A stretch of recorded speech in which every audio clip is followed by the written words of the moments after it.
I am waiting for specific information. Que nous devions subir matin. Uganda is now a free country. Hello and welcome to Face to Face Africa, the Deep Talk. I am Mikaela Gomes, the host of this show, so let us have a discussion.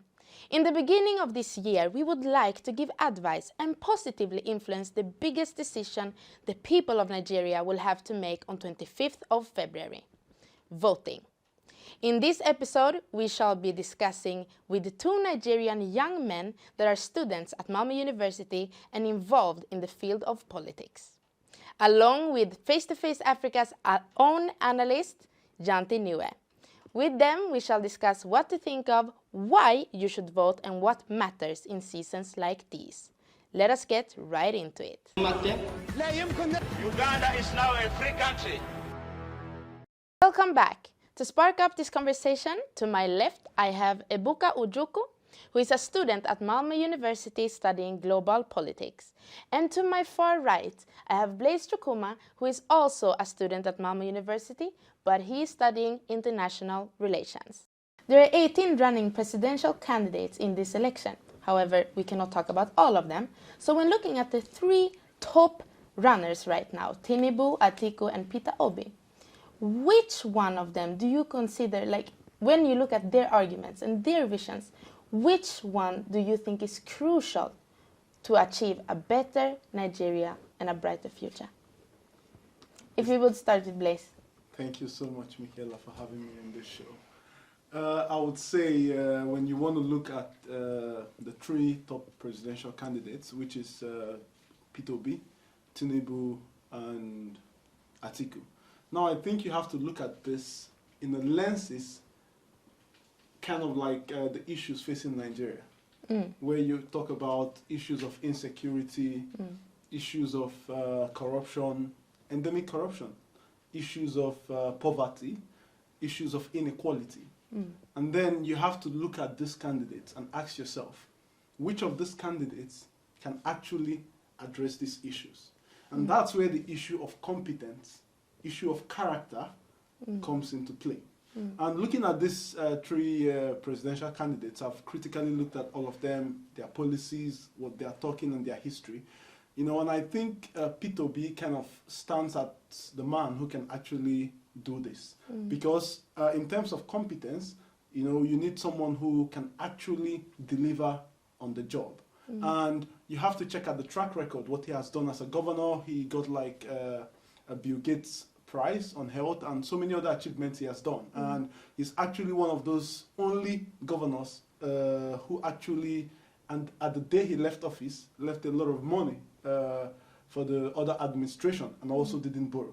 You know, he has also done a lot in terms of health, education. He took the state from I think somewhere around 24th to 1st in the country. Yes. Now Nigeria is facing issue of a problem with education. Now someone who was able to do that in the state level can also do it in the federal level. Also problems of insecurity. The time he was the governor of Anambra State, we had a lot of issues going on in the state, but he was able to stop that. And actually there was a time the IGP of police, you know, said Anambra State was one of the safest states. So he has also proven that. And also in terms of corruption, for example, which is a major and endemic problem that Nigeria is facing. Now, Peter Obi is actually the only ex-governor or among the ex-governors that has never been invited by EFCC to answer any criminal case. Now, he has also made a public statement where he said, if you find one kobo of the state money missing during my tenure, you know, the EFCC, I'm going to stop campaigning. Until date, the EFCC has actually not found anything on him. So when you want to look at all the indices from corruption, from education, from security, he's actually someone who has proven, has a track record, proven to be able to do all of this. And I think from the argument, other opponents, Tinubu has had issues where he had a drug case in the US, and also Atiku, you know, where he had case with the US and all of these things. And I think Peter Obi is one of the candidates that actually stands out to be able to address these issues. Thank you. What do you think, Ojukwu?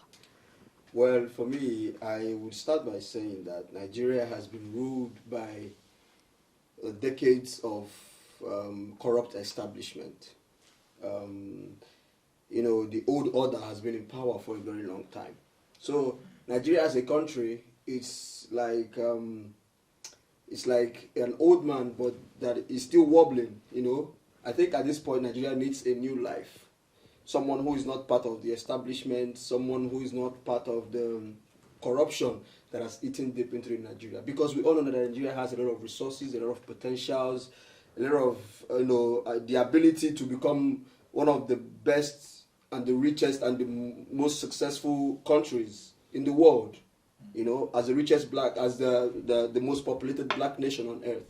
So Peter Obi, for me, represents that drift away from the old order. He represents a new life. He represents something that Nigerians has never experienced before. Just like Blaise said, you know, a candidate coming to say, if you find any corruption on me, then I will step down. No Nigerian candidate before now has been able to say that. So he represents also forward thinking. You know, he's young, he understands the challenges of the modern world, and he has what it takes from his time as the Anambra State governor to be able to bring these changes, to be able to bring these new innovations to Nigeria, and to be able to lead in a way that the youths will be more involved and you know, their potentials will be maximized. So yeah. If we would look at the arguments of these presidential candidates, for instance, Peter Obi, as you have mentioned a lot here, he speaks a lot about economic growth for Nigeria, but he speaks about different levels. So in that kind of sector, I would like to know which ones do you think are crucial? He talks about technology, he talks about the mode of production when it comes to Nigeria, he talks about exporting more and importing less. So in this regard, which of the arguments of these three candidates, please try to mention also Tinubu and these other ones, include them too. Which ones of the arguments do you think are really most important, like for the presidents to put emphasis on in order to start and develop Nigeria from fresh, if I can ask like that? Gentil. Oh, well, it's a very interesting question, but I think the most important thing here is to think about their manifesto. And the fellows have tried to summarize the manifesto of one team, that is Peter Obi. I've been also trying to read and to follow up about the forthcoming elections. And honestly speaking, all candidates are good, all the three, the top elephants, you know, they are really good, but Peter Obi stands out.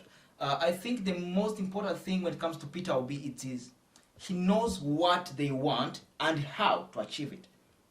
Knowing what you want is not enough, but how to get it plays the most important role in everything. So when Peter Obi talks about his 7 points agenda, he talks about moving away from consumption to production. He wants to diversify the economy. We know Nigeria for being an oil-producing country.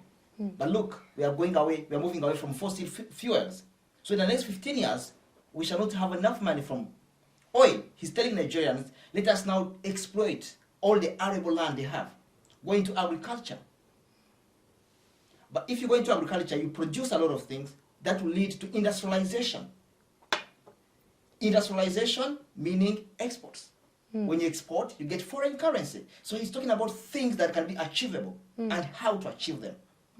So I think what makes Peter Obi stand out from the rest, he knows what he's going to do for the nation and how he's going to do it. Look at Nigeria today. Their main problem is unemployment. The country is facing up to 35% of unemployment. And among the 35%, 50% are young men and women. With industrialization, you're going to create thousands of job opportunities. If you diversify the economy, you stop relying on oil industry alone. You bring in other industries, more jobs will be created. So I think the most important thing here, the most crucial point here on all candidates, when voters are thinking about who to vote, they should listen to their manifestos, what they are promising to do, but they should question how are these individuals going to implement their manifestos. We're going to do this, but how are you going to do it? That's the most important question I think all Nigerian voters should ask. So basically, what is very common during these times of elections is that people feel group pressure. Media is very much influencing the opinion of the people. And also, in this regard, I really need to ask, how would you advise the people that are there in Nigeria right now, being influenced by media, being influenced by the people and how things are structured, the social construction of reality? So, would you say that when these people are trying to elect a candidate, what should they really look at? Should they look at the propositions? Should they look at the background of the candidate? Should they look at the ethnicity? What should they base their thoughts, their opinions on when electing these candidates?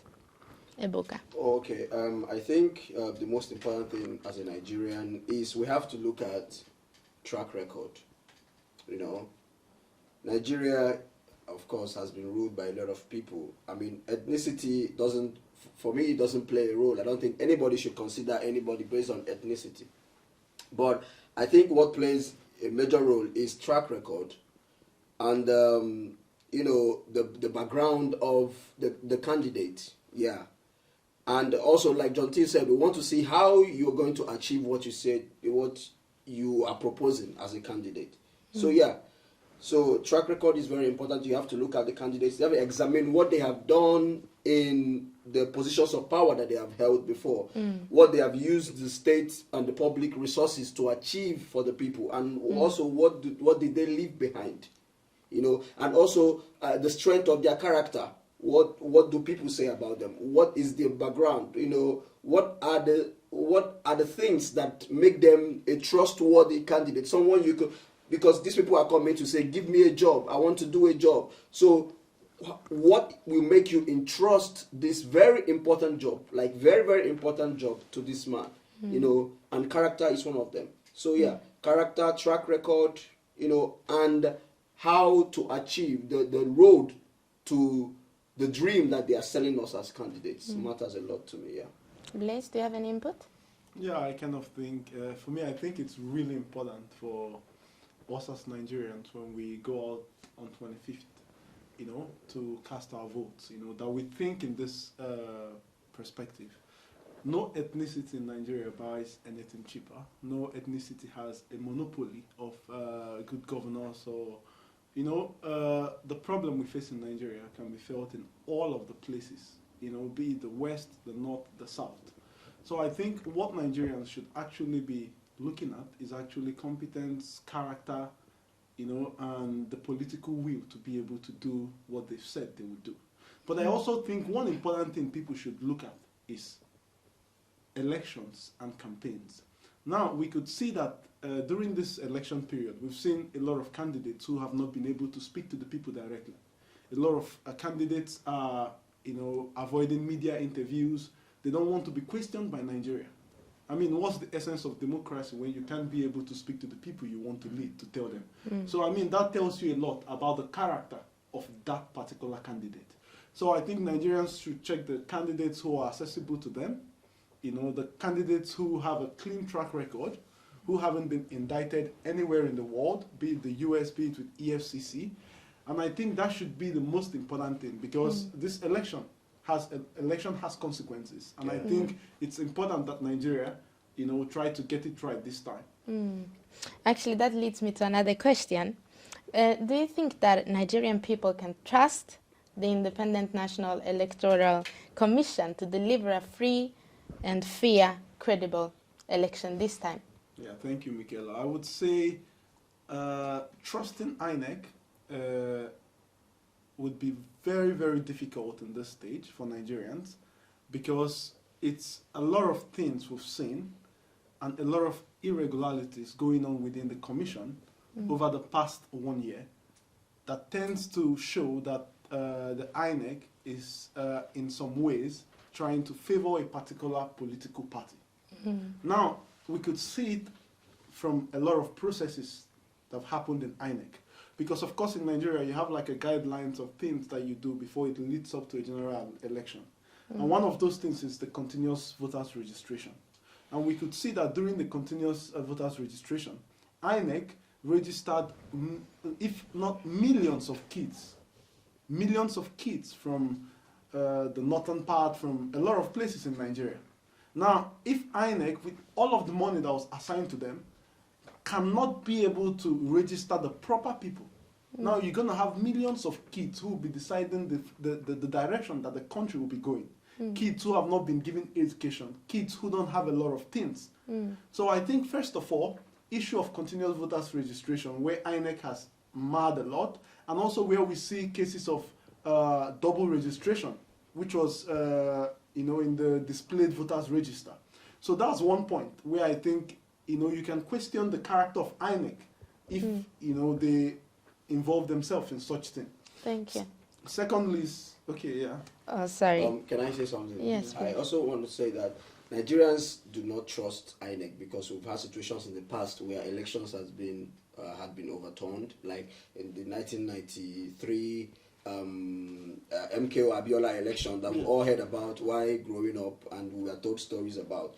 So the older and younger Nigerians, even recently, have a kind of this distrust towards INEC. So, but I think that the people themselves have to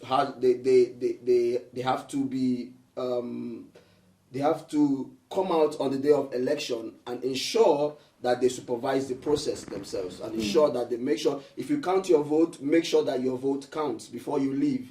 You don't just drop your vote and go. Make sure it counts. And with that, we can be able to, do something to help the election become freer and fairer. And also that led me to, actually there was a post, on Twitter where the INEC handle actually liked a post that was criticizing one of the candidates.